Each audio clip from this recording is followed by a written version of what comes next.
International Forum. And now my new distinguished guest is a former president of the European Commission and a non-executive chairman of the Goldman Sachs International, José Manuel Barroso.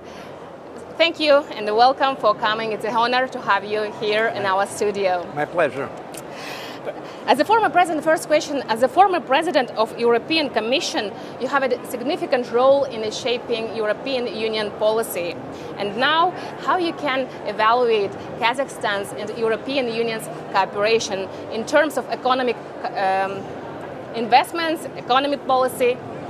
I'm delighted to see the progress in these relations. As you say, in fact, I had a role there and I'm very proud of it because it was myself that started on the behalf of the European Union the negotiations of this enhanced cooperation agreement with Kazakhstan that is now entered in force in 2020.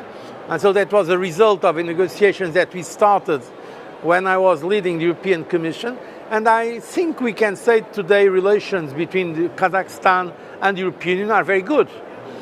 In fact, 40% of the trade of Kazakhstan, external trade, is with European Union countries, and European Union countries are the source, the origin of most foreign direct investment in Kazakhstan.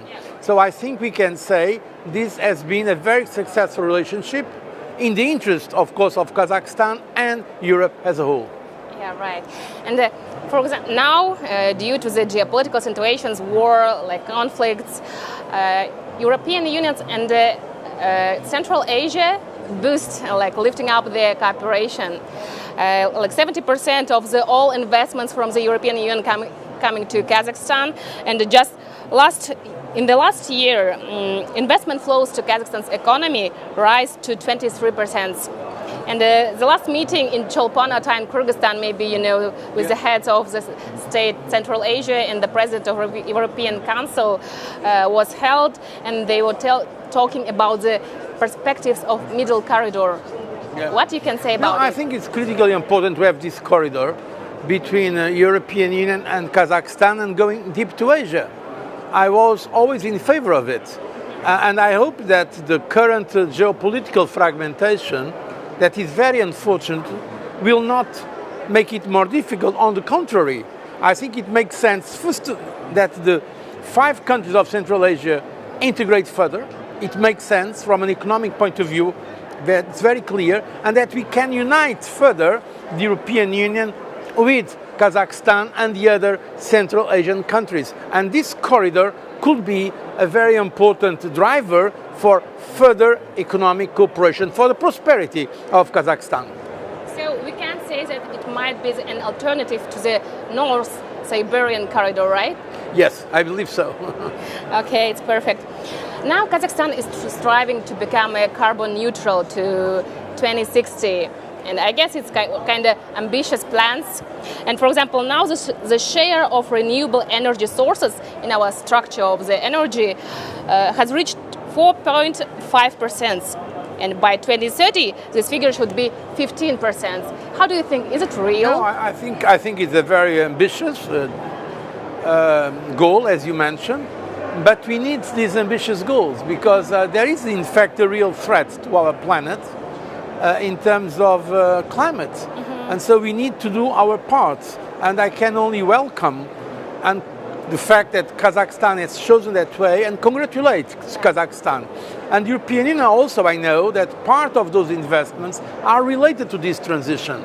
So we should see the fight against climate change not just as a cost.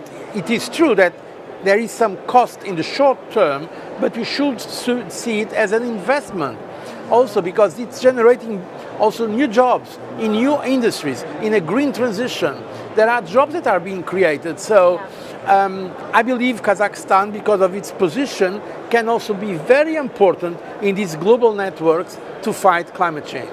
Yeah, right. And digitalization in this topic is also very important, right? How do you think, how you can rate our digitalization now in our economy? It's going well. And, you know, I'm coming to Kazakhstan for many years now. And I was always admired to see how young people are so so used to new forms of digital communication. You have a very young population in comparative terms, and this is great because younger people, they adapt much faster than older people to a new technology. So I congratulate also Kazakhstan. It's very sincere for everything you are doing for the modernization of your country. Right. Okay. What Kazakhstan should do to have more investment flows in our economy? Your advice. I already said one important point is the regional integration. Because it's a question of scale. Right. There are some great companies, global investment funds, that if it's only one country, they don't look at it because it's too small. But if it's 5 countries, if an whole region with some kind of logic, it makes sense. So that would be my first advice to the region, and Kazakhstan has a leading role in the region. Secondly, everything that you can do to reform your economy, and we have been supporting the European Union. I'm not here now speaking on behalf of the European Union. I'm no longer in office, but I remain a very committed pro-European person. The European Union has been congratulating Kazakhstan also for the reforms launched by President Tokayev. We believe everything that we can do to make your economy more productive, more attractive in terms of investment, including for the private sector. Of course, it's also very much welcome in terms of foreign investment. Yeah, right, thank you. Mr. Barroso, how do you think this event, Astana International Forum, what it might give to our international community? I think Kazakhstan already has a reputation of trying to build bridges, probably because of the tradition of your country, because you have been in between Asia and Europe. Probably because of that, I think culturally speaking, Kazakhstan has a natural vocation to be a bridge builder, to promote dialogue and cooperation. And we very much appreciate and understand that. So this event is another step. It's not going to solve all the problems of the world, but it's a step for more dialogue and for more understanding. So I really want to say it's great to be here and to be part also of this dialogue that Kazakhstan is promoting. Oh, it's great. So the last question, which sectors of our economy is very attractive for investors? I mean, until now, of course, energy sector has been very important, but also construction has been very important because you had the boom of construction. So everything that has to do with energy and infrastructure is very important, and I believe now this European agenda for the green transition and the digital transition is also going to support these sectors specifically. Okay, thank you, Mr. Barroso. It was an honor to have you, and it was a pleasure to talk to you. My pleasure. Okay, another interview will come soon. Stay tuned. We have also Amil Sokla.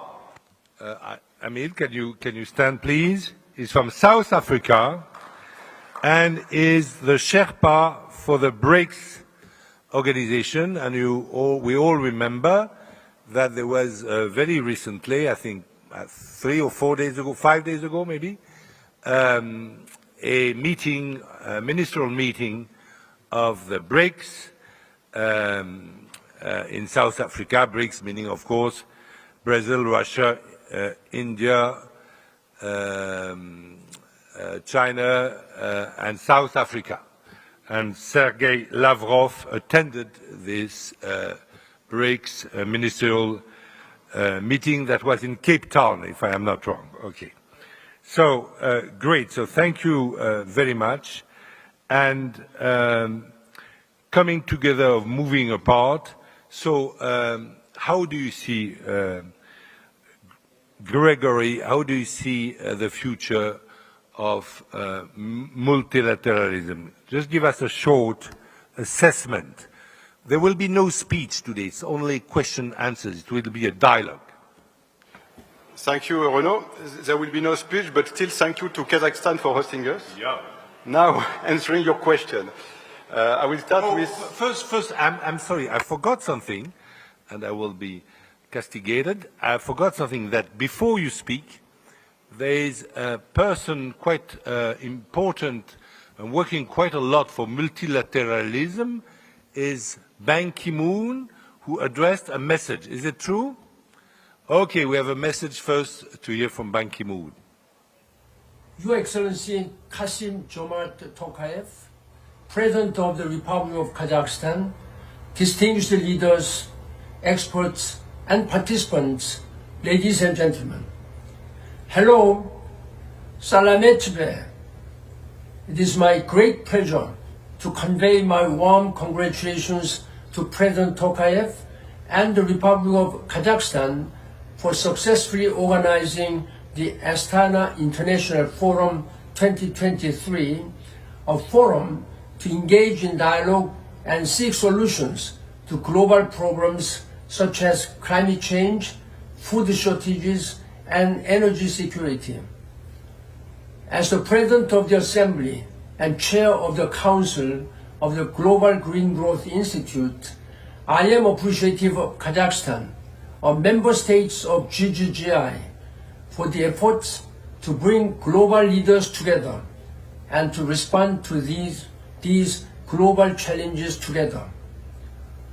Although I am unable to join you in Astana, I am pleased to lend my support to the forum and to express my commitment that GGGI will continue to help its member states to adapt to climate change and transition to green growth, an environmentally sustainable and socially inclusive model of development, from green assessment and policy development to climate finance mobilization and project implementation.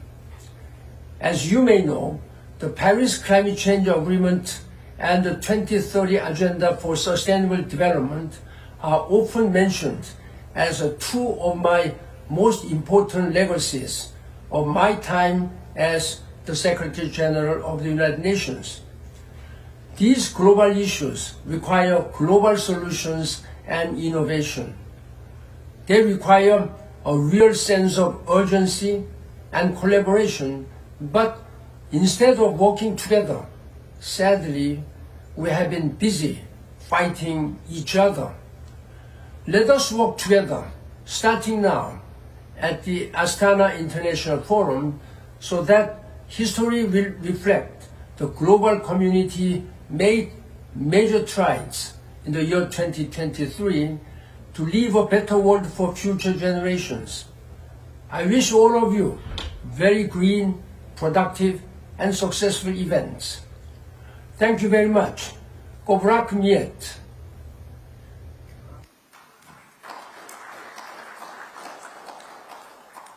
So, Gregory, tell us, how can we, after the failure of the Normandy format on Ukraine and after other failures, how can we bring, according to you, a more constructive diplomacy? Thank you, Renaud. So I was saying thanks to Kazakhstan and thanks to you for coming. I'm not sure I have the ambition to solve the global problems such as what's happened after the Normandy format. However, I can talk a bit about what we do at the OECD. It's economic diplomacy and economic multilateralism. I'll start with a contradiction. On the one hand, we have never been in such a situation like today when we need multilateralism. You have a pandemic, global challenge, climate change, again, it's global. 3 is probably tomorrow how to manage the risk of artificial. One country solve this, which means multilateralism. This mere concept and rules are being questioned by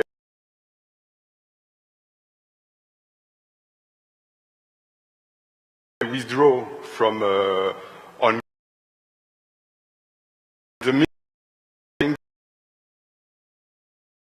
that multilateral. This contradiction will just formulate an hypothesis that probably that's economically slower growth, rising economic inequalities make people frustration increasing, which then turn into frustration against the current system. In dynamic economies, countries. The current system is not the new balance of power. And in advanced economies, such as OECD countries, sometimes there is this feeling that the ongoing the interest in the economy. So why should the rules don't play for us?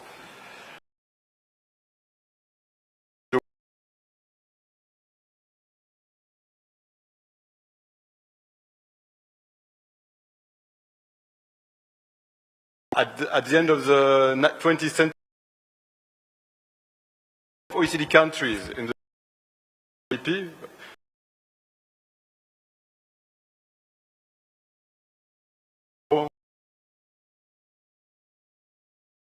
to recent. It means that east and south, and this has somehow to be reflected in the rules and institutions that shape multilateralism today. It's not a bad news that there is this shift. I want to say it has created a lot of wealth for developed economies. It has lifted out of poverty a lot of people from less advanced countries. So this polycentrism is a given, and we have to deal with that. It puts pressure on the current system. So what is the way forward? So to answer your question, what could we recommend? At the OECD, we love making recommendations. What could we suggest to move this forward? So these tectonic shifts will continue.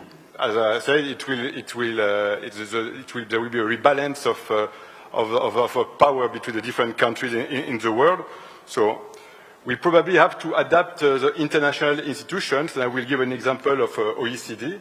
So our ambition is not to be universal. We don't want everyone as a member, but we still want to be global, meaning that to engage with countries that are not members.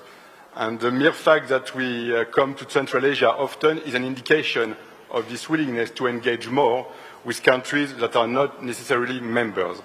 So engaging more is one. Two, we must be more pragmatic, and I wouldn't say that like-mindedness is necessary. As we don't need to agree on everything. However, we need to define properly the problem we want to solve all together, and for this we need to be pragmatic. So climate change is something we can all agree on, for instance, so let's agree on and solve it together. So let's define concrete issues with concrete outcomes to be achieved. This is two. And three, there is probably an effort in terms of communication towards citizens, so they should understand better the benefits of multilateralism, also governments, perhaps. We work on the OECD Convention and many countries fight corruption. This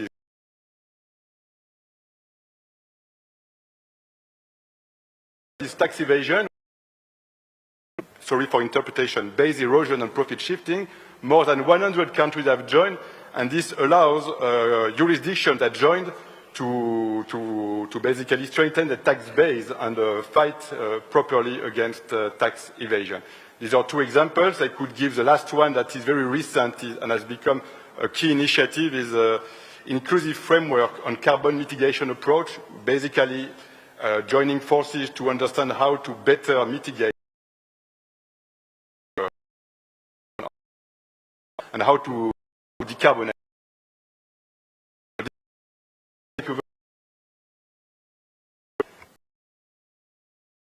Gregory, we all know the OECD on bribery has been very efficient, adopted throughout Europe, and changed the way big corporations are doing business now throughout the world. So it's obviously a very a great success of OECD.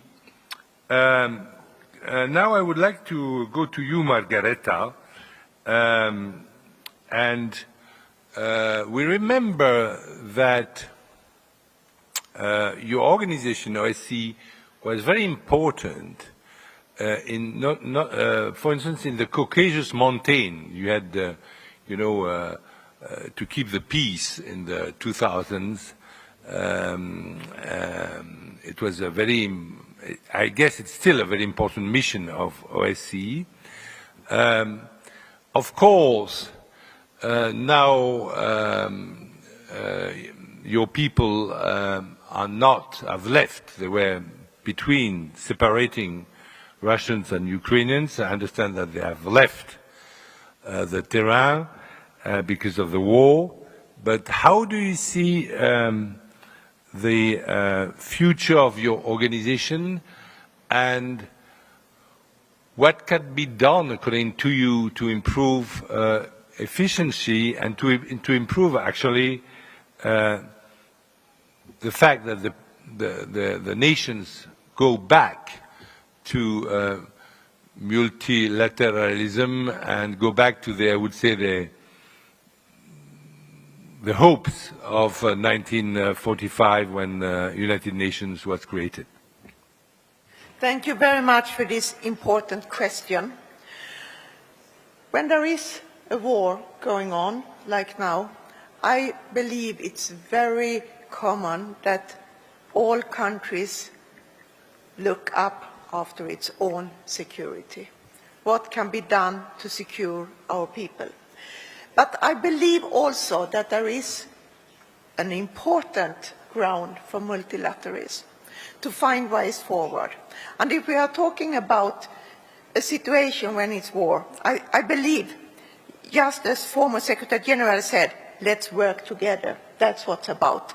And about finance, we should talk about economy. That's a very important issue.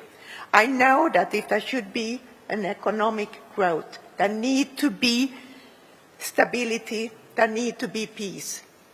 This is very important. But let me also tell you that OSCE, Organization for Security and Cooperation in Europe, it's not Europe, it's 57 countries, as I mentioned, from Vladivostok to Vancouver. And it's 3 pillars in the broad security perspective.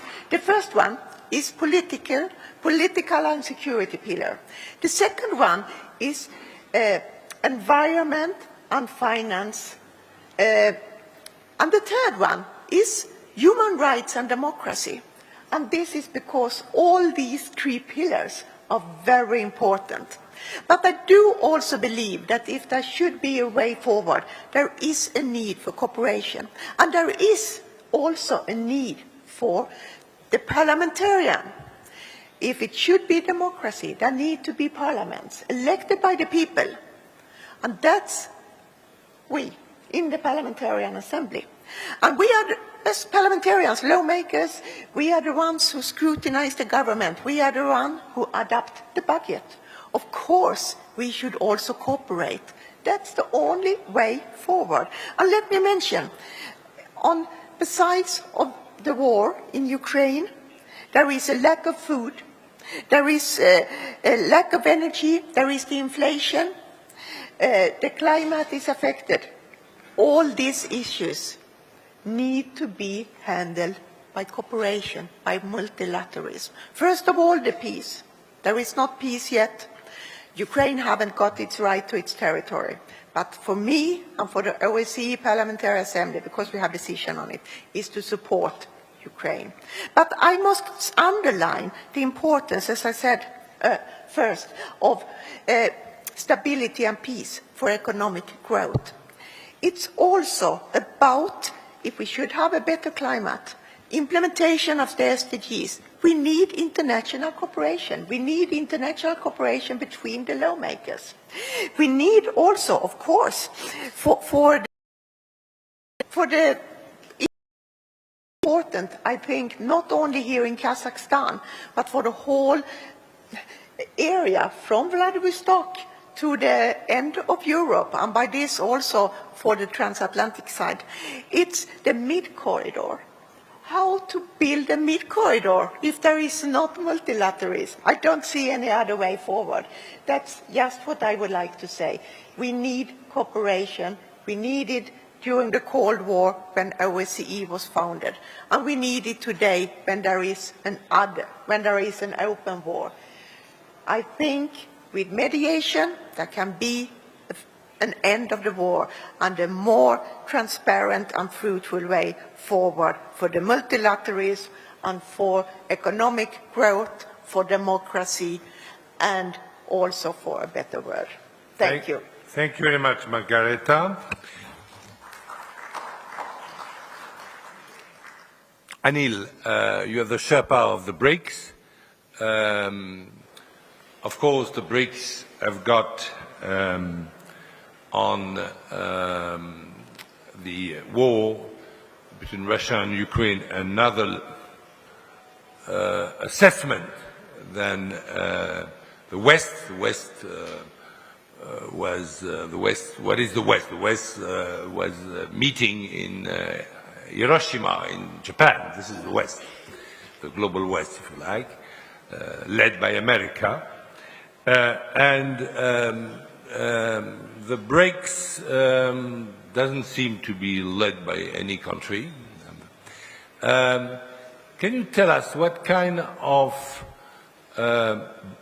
help they can bring to stop this war and also to stop the shift that we are tending more and more bitter between not only the West and Russia, but also the West and China?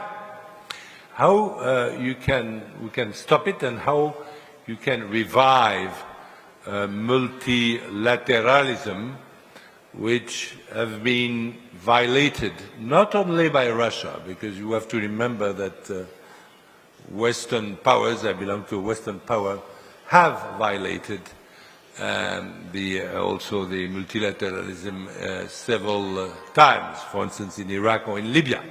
So can you tell us, how do you see that? Thank you, Chair, firstly for having me on this panel and including BRICS as part of the discussion. Since you mentioned Hiroshima and the recent G7 summit and we are talking of multilateralism, let me refer to what United Nations Secretary General said on the margins of that meeting in an interview, which has been widely reported in the global press. Specifically referring to the UNSC and the Bretton Woods Institution, he stated that these organizations are in serious need of reform. He used three phrases to describe them. He said they are outdated, dysfunctional, and unfair. Now, I think he was being very diplomatic in choosing those words. But I think it's very apt that the head of the United Nations system is referring to these organizations. And I don't think he was limiting himself just to the UNSC and the Bretton Woods Institution. I think he was speaking of his frustration of the entire multilateral architecture. He further stated at Hiroshima that the global North must do more to address the frustrations of the global South. And I hope we all listen carefully to what the head of the UN body is saying. Now let me come specifically to BRICS. Now, reform of the multilateral system has been a standing agenda item from the formation of BRICS. And that's why this year under South Africa's presidency, you will see that the theme we chose was BRICS and Africa, partnership for mutually accelerated growth, sustainable development, and inclusive multilateralism. We deliberately chose the word inclusive multilateralism because that's part of the problem we have today. If you go back to the lofty principles of the UN Charter, go back to the preamble states very clearly that we must practice tolerance and live in harmony with each other. Today, there's no tolerance, there's intolerance. There is no harmony amongst nations and people, there's disharmony. And when we speak of reform of the multilateral system, both the political, the economic, and the financial architecture, we want to see a strong UN. And when we speak of the United Nations, let us not forget, that's our body. We created it for ourselves, to serve us. It's not some abstract body that we are talking about. And I think you spoke about the value that multilateralism still has. Recently, the High Seas Treaty was negotiated after 20 years, which is to the benefit of all of humanity. So multilateralism has a role to play. But the 51 founding members of 1945 There were only 4 African countries there. Today we are 193 members. Obviously we need not only a reform, but a transformed multilateral system. And this is what BRICS is saying. Let us collectively, the global North and South, as we loosely speak to the North and South, as a collective, let us reform this organization to reflect the realities of 2023. 1945 is far behind us. The major part of Africa was still under colonial rule. The major part of the world was still under colonial rule when these rules and regulations were written. So we are saying that BRICS is there to work in conjunction with everyone, not just the global South. We do so as individuals. The G20 is a bridge that brings together. All BRICS countries are there. The G7 is there. All of the leading economies of the world are there. We do cooperate. But I think there's a danger of us paralyzing, like we did the multilateral architecture, of even paralyzing the G20. We are seeing the difficulties to get outcome documents from ministerials. We're not sure if we will get an outcome document at the G20 summit in India in September this year. We should not politicize these bodies. These bodies are there to serve the people, and we forget why we created these bodies. So we want to see a strong, reformed multilateral system that is inclusive, that is equitable, that is fair, and that is just. And that can only happen if there's a political will amongst all of us. And I think the theme chosen by the Astana International Forum is very apt. It speaks of cooperation. It speaks of prosperity. We want common prosperity for all. When we adopted the SDGs at the 70th anniversary of the UN, we said, leave no one behind. But that's a catchphrase. COVID saw us leaving the majority of the world behind because we ended up in vaccine hoarding, vaccine nationalism, vaccine apartheid. You only took care of each other. And yet it was a common enemy and an opportunity for us to work together to defeat this common enemy. But what we saw, greater polarization. And now major conflict and contestation is the norm of the day. We need cooperation, we need dialogue, as the forum said. South Africa, we got democracy through dialogue, through peaceful means. And we need the North and the South to work in tandem with each other, reform the multilateral system to be inclusive and fair and serve the global community as a whole. Thank you, Chair. Thank you very much.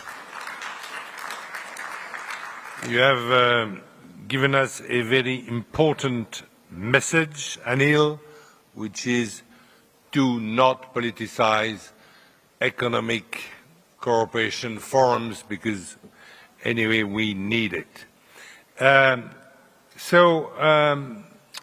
my youth, there was only one region where you could find wars. It was the Middle East. You had the Israeli-Arab wars, then you had, of course, the civil war in Lebanon, you had the war between Iraq and Iran in the 80s, and then you had the Kuwait war of 91, and then another war in 2003, and then in the war in Syria, and then the war in Libya, and so on. But now in the Gulf, Mohammed, we have a better situation. When you open CNN and you want to see what are the news, it doesn't start with a war in the Middle East. It's finished. We had great progresses. We saw Abraham Accord, Israel and all these countries of the Persian Gulf. You had very recently China making a deal between Iran, the two sides of the Gulf, Iran and Saudi Arabia. You had recently, and I remember that you were the first Arab country or one of the first Arab countries to reopen an embassy in Damascus. If I am not mistaken, Syria came back to the Arab League. So we can say that now your region is some kind in a progress. It's a new hub. It seems that it's kind of new hub of multilateralism. So how do you think multilateralism helped you, and how it will help you again in the future? How do you see that, Mohammed, in your region?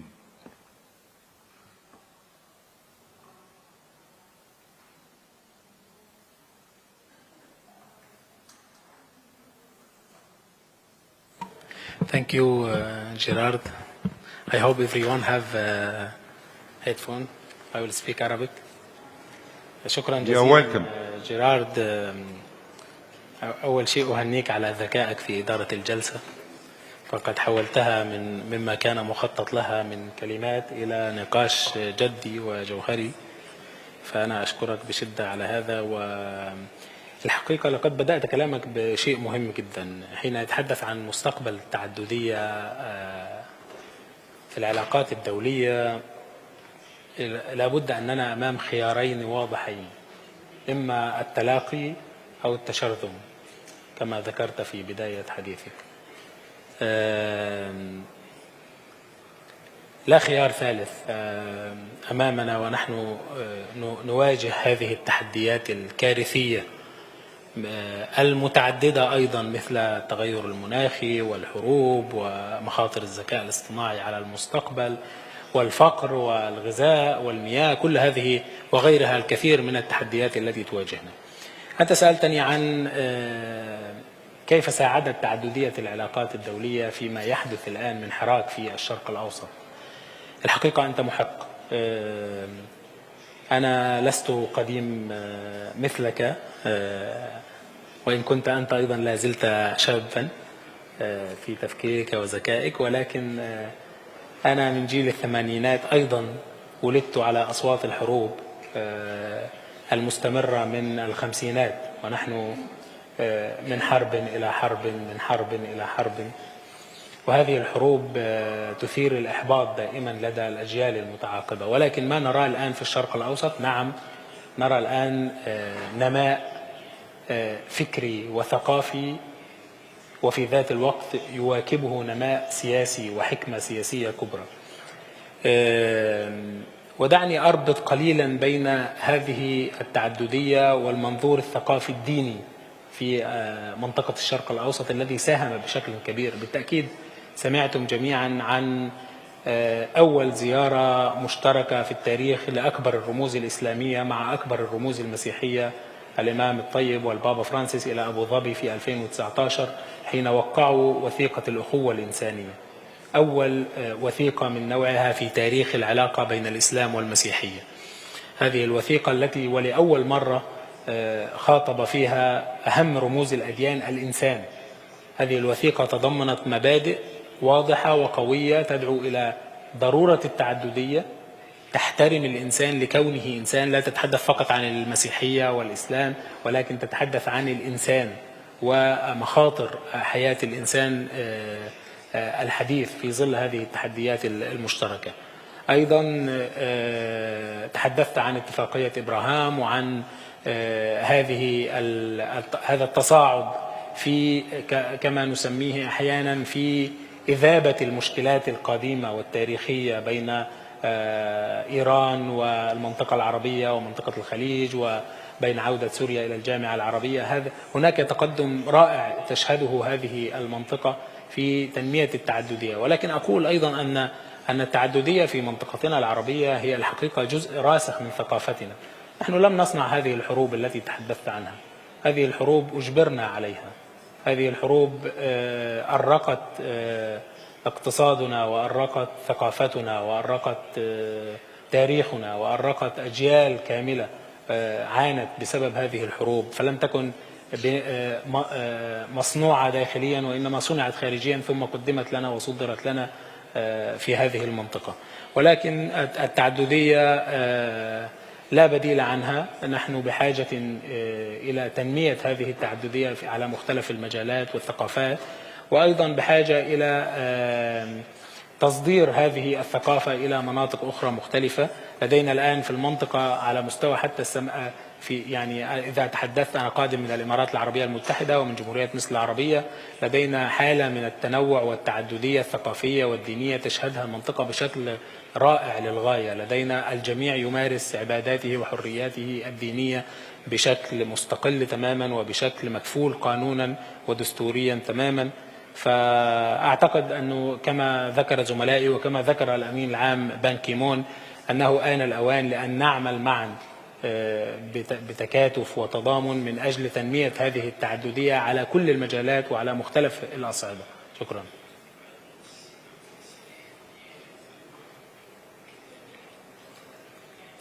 Thank you very much. And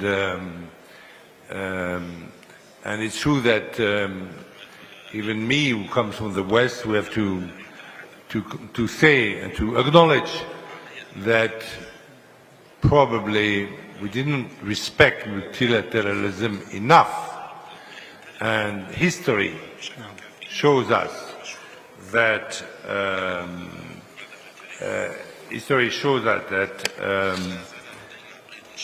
number one, the invasion of Iraq without authorization of United Nations, so with being scornful or despising multilateralism, created a huge mess that is not yet settled. Yes. And we, the French, we were the leader of an operation in Libya in 2011, when there was on the Libyan ground some kind of multilateralism operation by the Organization of African Unity. And we were quick to act. We create a huge chaos, but not only a chaos in Libya, a chaos in the whole region by not respecting multilateralism. The region is called Sahel. And then we tried by a second war to repair what has been done in the first war, and we did not manage, and the mess is still there.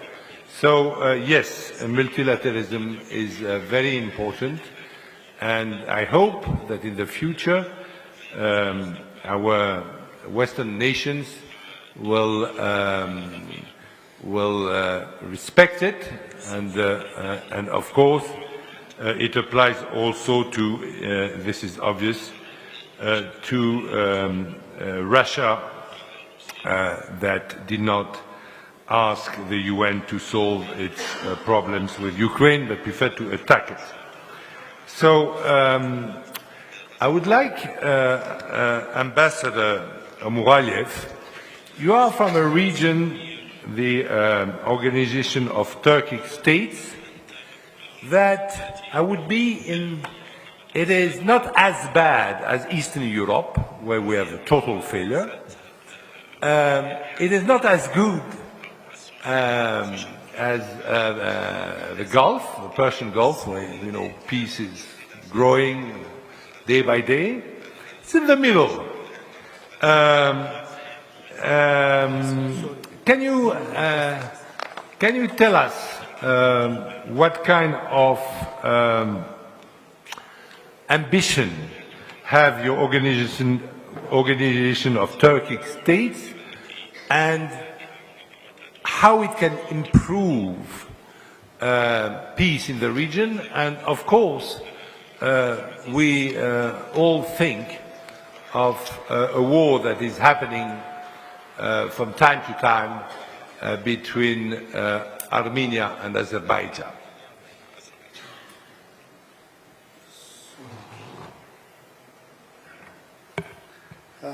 Thank you, Chair. And first of all, let me also express my appreciation to the government of Kazakhstan for inviting me to the Astana International Forum, and I would like to welcome all of participants here in the capital of Brazil, Kazakhstan. Just to start in our panel, you ask me how many countries is member states. Member state is 5 countries: Azerbaijan, Kazakhstan, Kyrgyzstan, Turkey, and Uzbekistan. But you mentioned Hungary is observer states, so as Turkmenistan too. This is first of all, but our population is, our member state is 173, more than 173 million people. And total area is 4,823 square kilometers. And the GDP is total, is our organization is 1.4 trillion US dollars. But trade turnover between our countries is $42.5 billion. For your direct question, but a small remark regarding our organization. It was created 2009, but our Brazil countries, Brazil nation have 100,000 years history, but only is after collapse Soviet Union, after end of Cold War, is starting is our leaders together from 1992. Is finally is 2009 in Nakhchivan in Azerbaijan. It was created our organization. First is founder countries is 4, but Uzbekistan is joined later. It's 4 years ago. Just for about our organization and for just your attention, Chairman. The multilateralism, it is core, represents the power of unity. It is embodiment of cooperation, collaboration, and the shared responsibility among nations. In an area marked by interdependence and the independence, no single nation can single-handedly tackle the complex challenges that transcend borders. It is through collective action and the joint efforts we can work a path towards a more prosperous and secure future. The organization of Turkic states comprising Turkic nations, recognizing the significance of multilateralism in advancing our common objectives. Together, we have embraced the principle of dialogue, mutual respect, and the solidarity to foster deeper regional integration and the cooperation. By working hand in hand, we have realized the potential for enhanced trade, cultural exchange, and the sustainable development within our member states. But, however, we must discuss the future of multilateralism. We must acknowledge the evolving dynamics that surround us. Global uncertainties, rising geopolitical tension, and the emergence of protectionist tendencies have challenged by very foundation of multilateral cooperation. The burst of Russian-Ukraine war displayed an earthquake effect for the geopolitical and the geoeconomic equation in Eurasia, resulting in dramatic shift in global affairs. On one hand, this picture reminded us the shortcoming in today's multilateralism that should be more representative and inclusive. On the other hand, it dramatically showed that universal principles such as respect to sovereign equality, territorial integrity, and the inviolability of internationally recognizing borders could be still challenged even today. In the region, you do not have. But in our region is in our region is more than stable. Of course, time to time, we have regional conflict. You mentioned Azerbaijan and the Armenia conflict. Yes, unfortunately, it's during almost 30 years, this conflict was continuing. Finally, this issue done, and all of who is sitting in the room is the last news regarding between Azerbaijan and Armenian negotiation. I hope already and soon it will be done, and the peace will become in between these two countries. But today's morning session is first is President Tokayev mentioned middle corridor is also, as you know, this is between Caspian is our fourth member, and the observer state is very active. This is Kazakhstan, Turkmenistan, Azerbaijan, and Turkey. But of course, this is since the conflict between Ukraine and Russia is war. Is traditional logistic and transport is already is close. So nice middle corridor, if before considering us more alternatively, now is becoming reality. So this is to benefit to everyone, not only to our region, and it is middle corridor connecting will be east and the west. Same time, just to in north and south too. So this corridor is another one is to Azerbaijan and Armenia is Zangezur corridor is more to be benefit bring to Armenia. So I hope it will be to pay attention to all leaders, and also hope to soon it will be get this solution is done. Thank you very much, Ambassador. An important message. The corridor between the west and the east, and even also the north and the south, of course, helping the future of multilateralism. Gregory, I would like to come back to you to ask you, you are from the Organization of Economic Cooperation. Can you give us a concrete example? Because, of course, we have to improve, to go back to a good situation of multilateralism, step by step. What would be the first concrete step, it can be climate change, whatever, that you would propose us to start to try to heal this multilateralism that is in a very bad shape for the time being? Well, as I said, I would start to be as concrete as possible. Assuming it's all countries of the world trying to sit around the same table, we may not share the same opinion on everything, but perhaps we can agree on concrete objectives to be achieved together. So I would call it a more bottom-up approach. Let's agree on something we want to solve all together.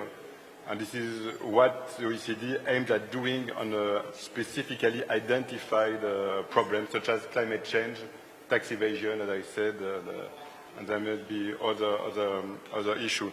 But I want to comment on what I heard. And in the end, multilateralism is a quite flexible word. It can be regional, it can be worldwide, it can be an organization like the OECD, it can be an informal platform like today, perhaps.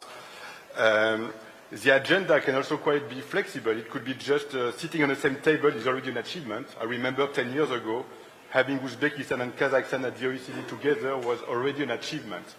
So this can be sitting at the same table could be already an objective, or solving an issue could be the objective, something more ambitious. So the ambition is also quite flexible.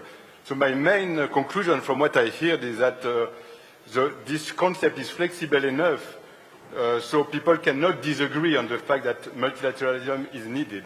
But what we try to do at the OECD is to achieve something via this concept. Thank you. Thank you very much, and I think that you are totally right to say that this forum that we are sitting in, of course, participates to multilateralism. It will be reported in the press. People talk to each other. Ideas are growing, emerging from these talks.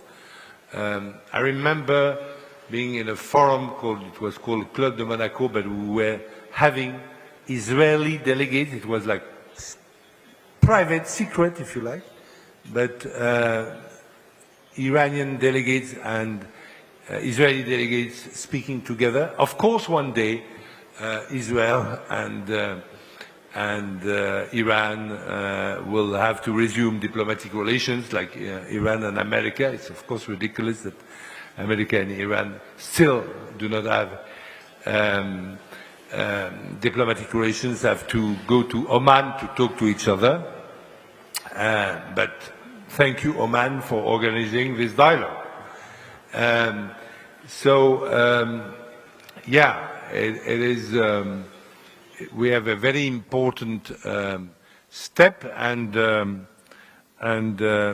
Margareta, I would like to ask you from your perspective, and especially in the West, what can we do to improve this multilateralism, and especially because of course you are president of this organization, but you come from Sweden, and Sweden in the past has been very important in conferences and in building multilateralism. Not speaking about the Peace Nobel Prize and so on. So tell us, how do you see this from your perspective? Yes, if I should start to say what's already have been said in some word, but I put it a little bit different. It's about, there have always, when it's a crisis, when it's a problem, been an attack on multilateralism. It was during the Second World War. It was also saying that UN didn't prevent the war and didn't manage to stop the Second World War. And now we could see that Russia's aggression against Ukraine, it's also blamed on UN, it's blamed on OSCE, it's blamed on multilateralism to not be able to stop it. But I would turn this another way. The war is actually an attack on multilateralism. And I believe strongly that there is a need to cooperate, that there was actually on behalf of OSCE early, before the outbreak of the war, SMM, observation mission in Ukraine. And it was decided inside OSCE on the governmental side. Those who took part in the observation mission, they were from all over around of OSCE countries. It means that it was persons who were sent out from the various countries who worked together to prevent violence and to promote peace and stability. And when it comes to how to continue to work with multilateralism, let me mention OSCE Parliamentary Assembly. We have in our committee for decision, the standing committee, it's one delegation, head of each country's delegation, who have one vote. For me, this shows that there is respect between every countries. It can't be that one country shouldn't have a vote. Every country have a vote, regardless if it's a huge, large country like Russia or US, or if it's San Marino, Liechtenstein, or if it's Kyrgyzstan, Uzbekistan, Tajikistan, or Kazakhstan. It's one head of delegation, one vote. And for me, this is respect for every country, regardless of the size or the population. And in a parliamentarian assembly, there is, of course, always a suggestion. Every country every delegate have the possibility to put a suggestion forward. There is a debate, it goes for rules that are equal for everybody. And then there is the decision and the format. I don't see that that actually should be against multilateralism, because it's based on respect, it's based on transparency, it's based on also a system that's predictable. And I say that when it's a crisis, it's very difficult to work together, because there is various perspective, various perception for the future. But if there should be really multilateralism, we need to have respect for each other, both on an individual level, but also on a country level. And I believe also it's important to look forward, to see that there is a day tomorrow, and what can we do? What can we do to have a better tomorrow? I mentioned an end of the war, but that's not enough. We need also to look further on, to look on all the issues that were mentioned earlier. What can we do? And I say we, because I am a politician, and so are all the others in OSCE Parliamentary Assembly. If I should speak from a Swedish perspective, I should say that also here, support peace, stability, support economic growth. And that means that all countries should also promote their stability. It can't be, if I go back to an OSCE perspective, one country who should be responsible for others. It's always the country who are responsible for their own country and for the ground when we are talking about multilateral. Nobody should take over any other country's responsibility. Thank you. Thank you very much, Margareta. Mohamed, about climate change, because your country will host the next COP. It's, I think, COP, what is it, 27 or 8? Whatever. The next conference of the organizing parties. Do you think that multilateralism, like it will be organized in Abu Dhabi, can really fight the effect of the climate change on the world?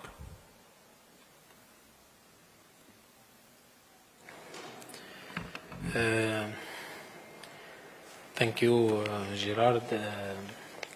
بالنسبة للحديث عن كوب 28 المفروض حيكون في دولة الإمارات العربية المتحدة في نهاية نوفمبر ويمتد لأسبوعين. أنا أتوقع أن العالم سيشهد اجتماعا مختلفا لمؤتمر الأطراف لمواجهة التغير المناخي. هناك استعدادات لتفعيل ما نحن بصدده الآن التعددية لتكون مثالا ونموذجا واضحا على كل المستويات خلال الكوب. دعني أعطيك مثالا. لأول مرة في الكوب سوف يكون هناك جناحا في المنطقة الزرقاء في كوب 28 للإنترفيث، دور الحوار بين الأديان والثقافات في الإسهام في الحد من الآثار السلبية للتغيرات المناخية. سيسبق هذا الاجتماع الكوب، سيسبق اجتماع رفيع المستوى لأبرز قادة الأديان في العالم ليوجهوا أيضا رسالتهم إلى كيف يمكن أن تسهم المؤسسات الدينية والقادة والرموز الدينية الذين يملكون التأثير الأكبر والروحي في الشعوب في الحد من الظواهر السلبية لهذه الظاهرة الكارثية. أعتقد أن ما يحدث الآن من تجهيزات واستراتيجيات عمل لكوب 28 سوف يطرح نموذجا مختلفا في التعامل مع كارثة التغير المناخي، وأنا أدعو الجميع أن يتابع هذا لأنه وأن يسهم أيضا بأفكاره في هذه المنصة المهمة التي ننتظرها. أيضا أنا فقط أريد أن أعطي ملمحا بسيطا جيرارد إذا سمحت لي، إنه فكرة التعددية أيضا يعني في بعض الأحيان يتم استغلالها في رؤى تريد أن تصب التعدد المغني للمنظومات القيمية والثقافية في قالب التنميط والأحادية. يعني كما ترى، وإذا كانت القيم والأخلاق أسمى تعبير عن إنسانية الإنسان وأرقى مستويات الحكمة في بنائه، فإن أيضا المخاطر التي تواجه الاجتماع الإنساني وتكاد تلزم الإنسانية بنموذج. هناك محاولات لفرض نموذج معين على مجتمعات بعينها، وهذه تمثل أيضا تهديد مشترك يتحمل المفكرون والمثقفون مسؤولية الإسهام في الحد من تفاقم هذه الظاهرة. محاولة فرض نمط ثقافي معين تحت عنوان التعددية على مجتمعات بعينها، هذه مسألة في غاية الخطورة. أعتقد أننا بحاجة إلى الحوار الهادئ على كل المستويات، سوف يسهم في ترسيخ هذه التعددية، وسوف يعطينا الفرصة للوصول إلى نتائج حقيقية من خلال هذه الحوارات الممتدة هنا وهناك. وأنا في النهاية أود أن أشيد بالنموذج الكازاخستاني، هذا النموذج الحقيقة الذي يجسد التعددية في أبهى صورة. منذ عدة أشهر كان مؤتمر لزعماء الأديان جمع أكثر من 108 من زعماء الأديان في العالم هنا في كازاخستان على مستوى التعددية الدينية، سواء على مستوى التعددية الثقافية، الآن في هذا المنتدى المهم للتعددية الدولية. فنشكر هذه الحكومة على هذه الجهود، وشكرا لكم. شكرا.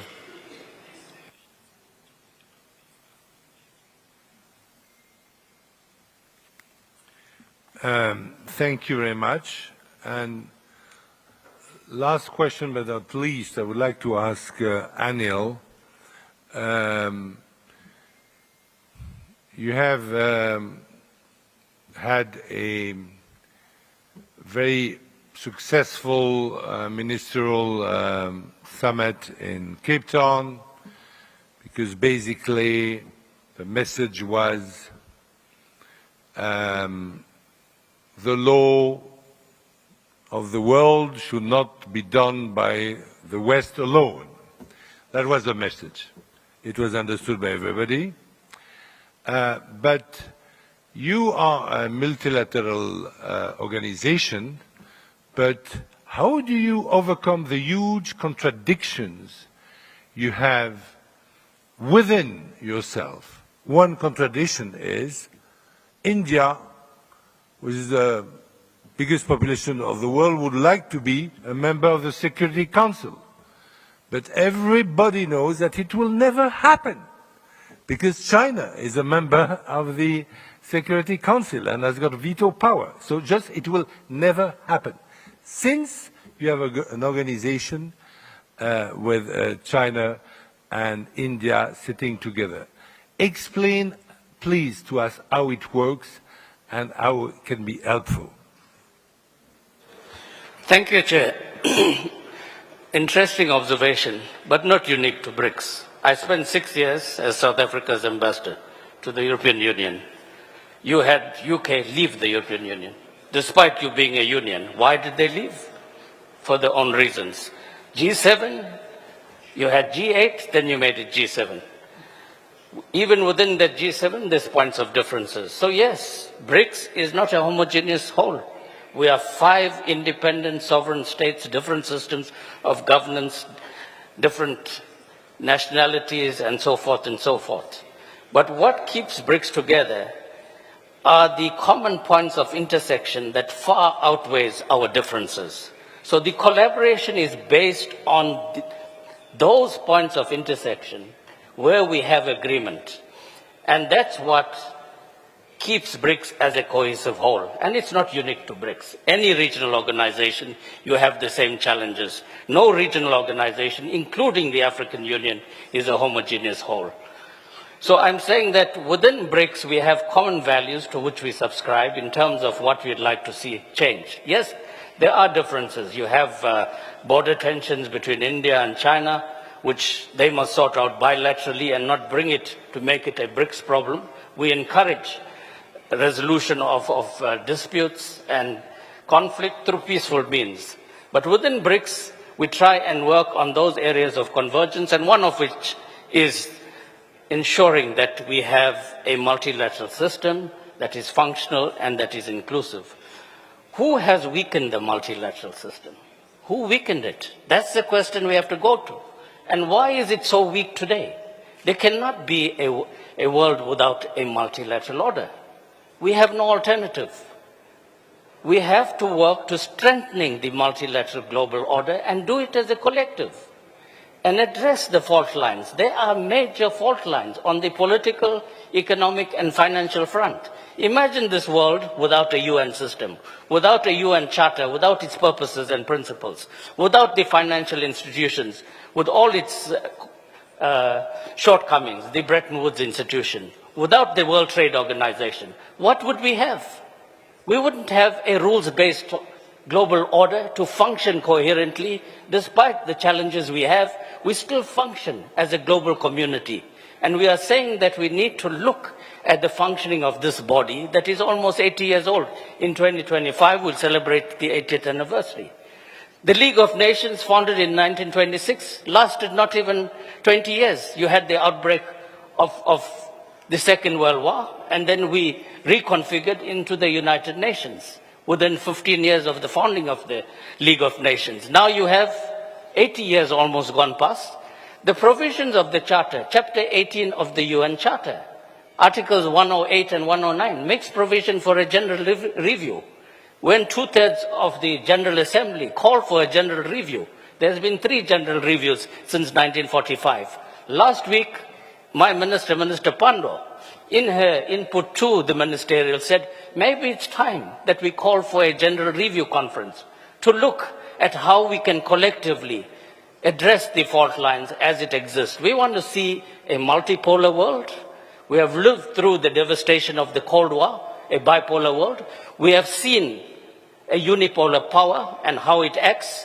We don't want a unipolar nor a bipolar. We want a multipolar world, underpinned by multilateralism, underpinned by the Charter, the purpose and principles of the UN, underpinned by international law. And we want a multicultural, multi-civilizational world. And I think that's the direction we have to work as a collective towards. Thank you, Chair. There could not be a better conclusion than yours, Anil, for this session. Thank you for Kazakhstan, who believes in multilateralism, who showed it when it actually launched again with the European Union the dialogue on denuclearization of Iran, which led to the agreement of Vienna of 14th of July 2015, which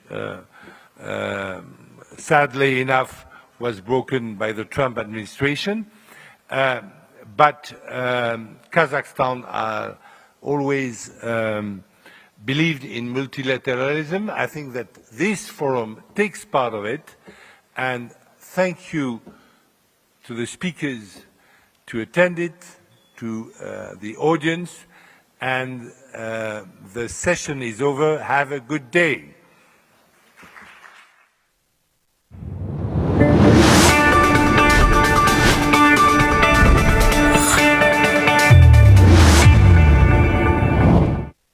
Қазақстан Республикасы үкіметінің ұйымдастыруымен 8-9 маусым күндері Астана қаласы Конгресс орталықта 1000-нан астам шетелдік қонақтардың қатысуымен диалог арқылы сын-қатерлерді еңсеру, ынтымақтастық, даму және прогресс жолында тақырыбымен әлемдік қоғамдастықтардың Астана халықаралық форумы өтеді.